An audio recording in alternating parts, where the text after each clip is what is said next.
All right, Shalom. For the from us, I want to give our praise, glory, and honor to Yahweh, Ba'ashem, Yahweh Shai, Ba'ashem, Rakah, Kodash, Barakatham. Double honors to the apostles and the elders of Great Millstone, and to all the Akim across the globe, pushing the word in truth and sincerity. I want to say Shalom. It's our diet now from the Great Millstone Camp in Chicago with a quick little hit. I don't know really the name. I'm going to give this particular lesson. But it has to do with the 1948ers, the Small Hatters. And it's basically just going into the Balfour Declaration, all right? And when it happened, which was in 1948, and what part the Rothschilds have in this, okay? So I only got a couple of scriptures, just two, and open the lesson, edifying, and here we go. Possibly ask you to read it for us? Yes, indeed. Yeah. I'm going to put on my spectacles to make sure I read it accurately. His Majesty's government view with favour the establishment of Palestine as a national home for the Jewish people, and will use their best endeavours to facilitate the achievement of this object, it being clearly understood that nothing shall be done which may prejudice the civil and religious rights of existing non-Jewish communities in Palestine, or the rights and political status enjoyed by Jews in any other country. I should be grateful if you would bring this declaration to the knowledge of the Zionist Federation. Yours, Arthur Balfour. Right, and he said that that basically that the current regime that was in Palestine, the people would not be oppressed for the religion, all right, in which we know that's totally not the case, all right. As you know, that world over there, that part of the world, there has been a constant turmoil and a hot spot for violence and war since these people, all right, since these animals have stepped into our land, okay? So I'm going to get a couple of precepts here, all right? And Lord willing, this lesson is edifying. We're going to start with, I guess we'll start right here. Isaiah 10:1. It says, woe unto them that, let's keep on reading. This is Isaiah 10:1. It said, woe unto them that decree unrighteous decrees, and the right grievousness which they have prescribed. And that was an unrighteous decree, all right? By the stroke of a pen, you have totally rewritten history to place yourself as the children of the promise, you see? But the scripture nowhere defines or speaks of the children of Israel are going to be put in that land by a declaration, you see? And there was an unrighteous decree in the fact that they came over there and possessed a land that wasn't theirs. Not only did they possess the land that wasn't theirs, they had a war. A war was started and has been brewing and going on ever since they stepped foot on that land. And to prove that, talk about the War of 1948.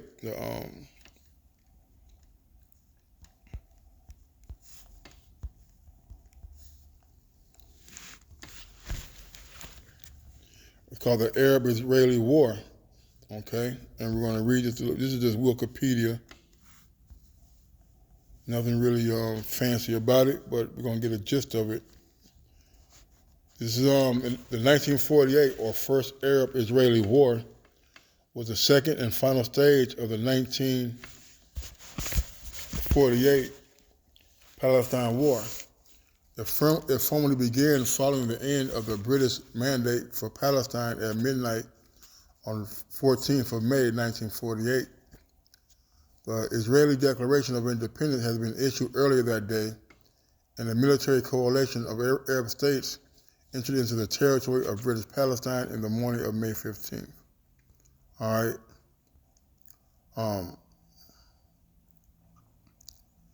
the Arab-Palestinian War, or the Arab-Israeli War, lasted 9 months, 3 weeks, and 2 days, all right, with an Israeli victory, all right, which is, the Edomite victory, all right. But the point being is that them people got over there, all right, by a declaration, by a conspiracy, so to speak, to take the land away, which is neither the Israeli land nor the Palestinian land, but this is the land of Israel that they're fighting over. You see, and we are the true owners of that land, which are the Israelites, which consists of the Native Americans, Latinos, and the Negroes. All right. What this Balfour Declaration did, it allowed them to take on a covering, the identity of the Israelites. All right. I'm gonna get another scripture, and then we're gonna get into why we know that those are not the people. Micah 2:1 says, "Woe to them that devise iniquity and work evil upon their beds.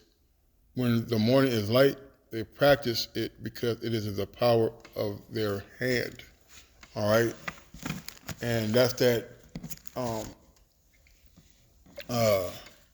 unrighteous decree that was put in place by the Edomites. All right, to give them a stronghold, a sense of a heritage, a sense of a covering of who their true identity is, which are the Edomites. You see, because if they were the true Israelites, then there would be no peace. There would be peace in that land. All right, and King David will be our king, and all the nations will be flowing unto it, bringing their goods into the 12 gates. All right. It says, "And they covet fields and take them by violence, and houses and take away and take them away.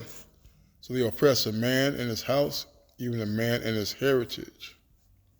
All right. In other words, Esau has done. He has gone over there, and he has, and we still have Israelites over there in that land. Okay, our people are still over there. Some may look like they're Edomites, and some may look like they're Arabs. Okay, that's why we gotta wait for the angel to come and to separate the wheat from the tares. All right, but the fact that they go over there and they use their authority and their power to assimilate themselves into a nationality that belongs not to them.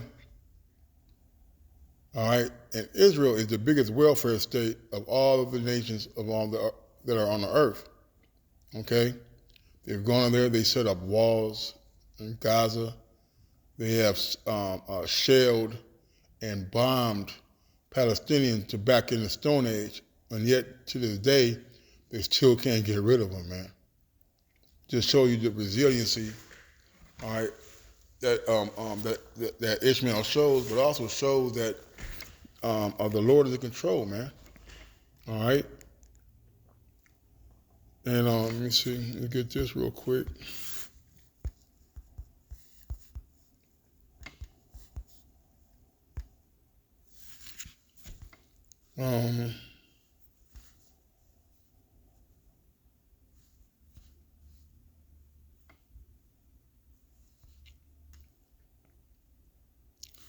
Isaiah 2, excuse me.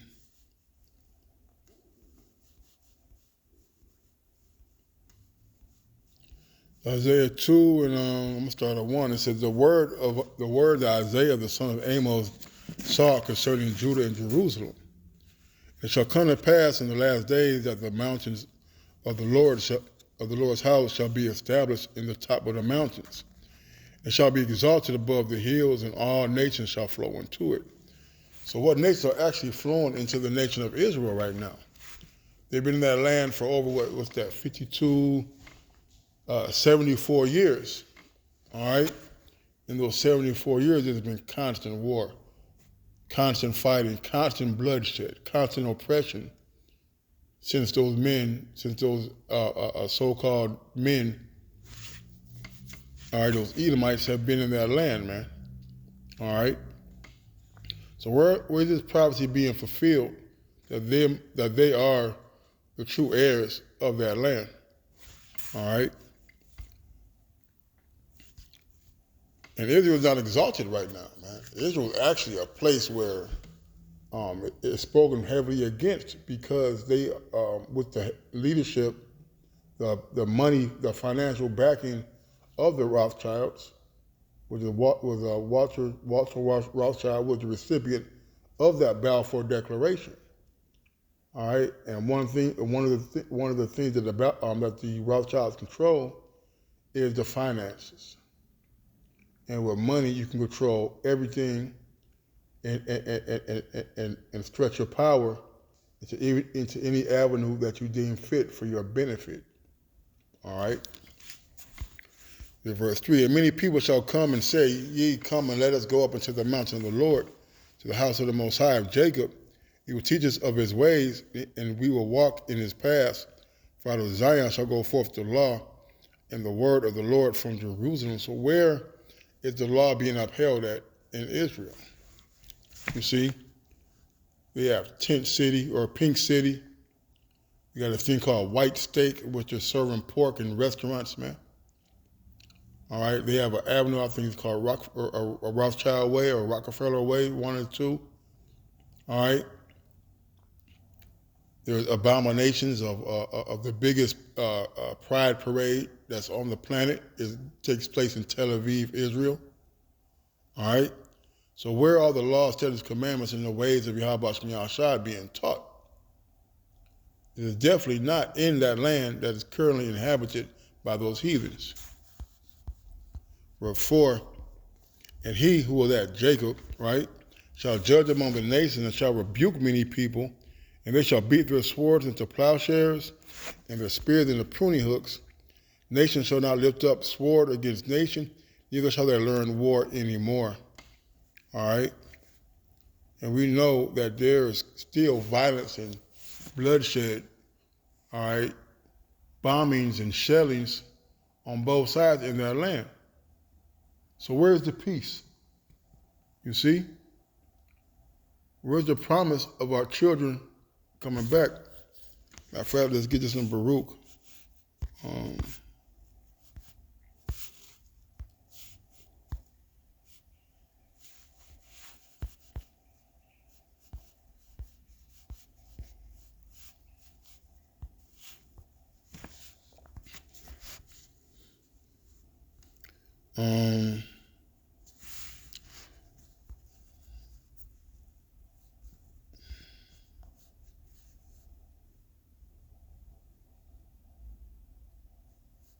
In Baruch 4 and 23, it says, for I sent you out with mourning and weeping, but the Most High will give you to me again with joy and gladness forever.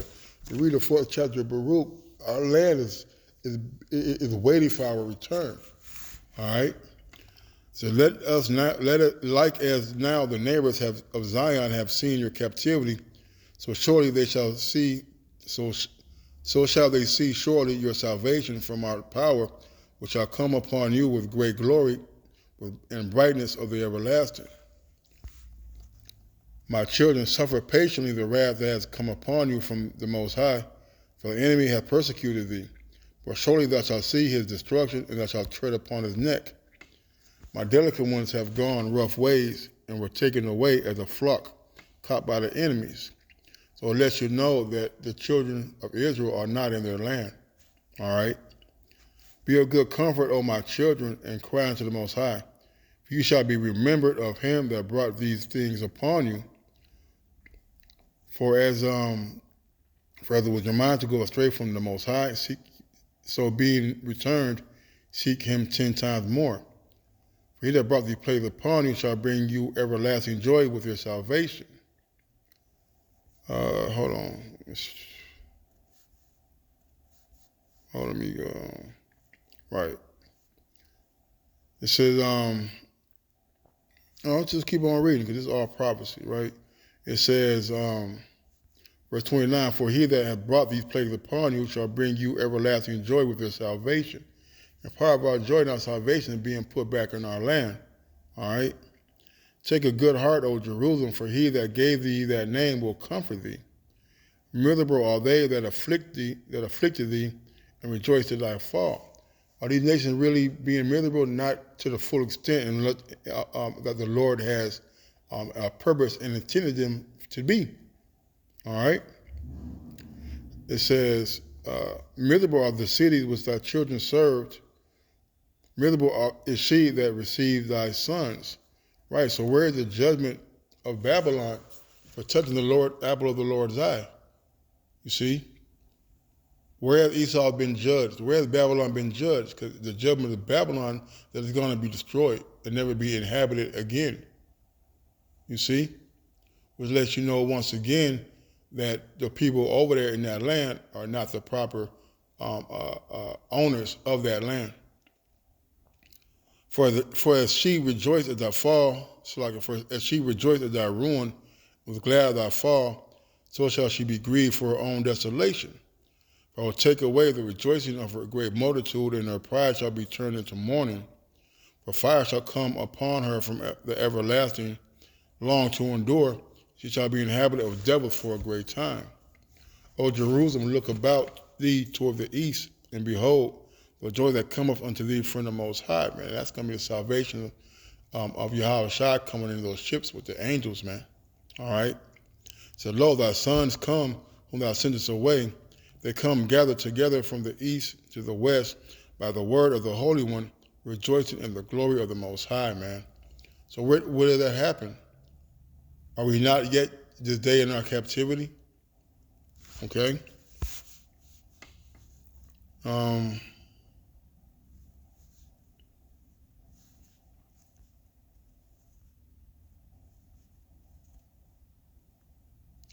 This is Baruch 5:5. Arise, O Jerusalem, and stand on high, and look about toward the east, and behold, thy children gathered from the west unto the east by the word of the Holy One, rejoicing in the remembrance of the Most High, man. And we are, man.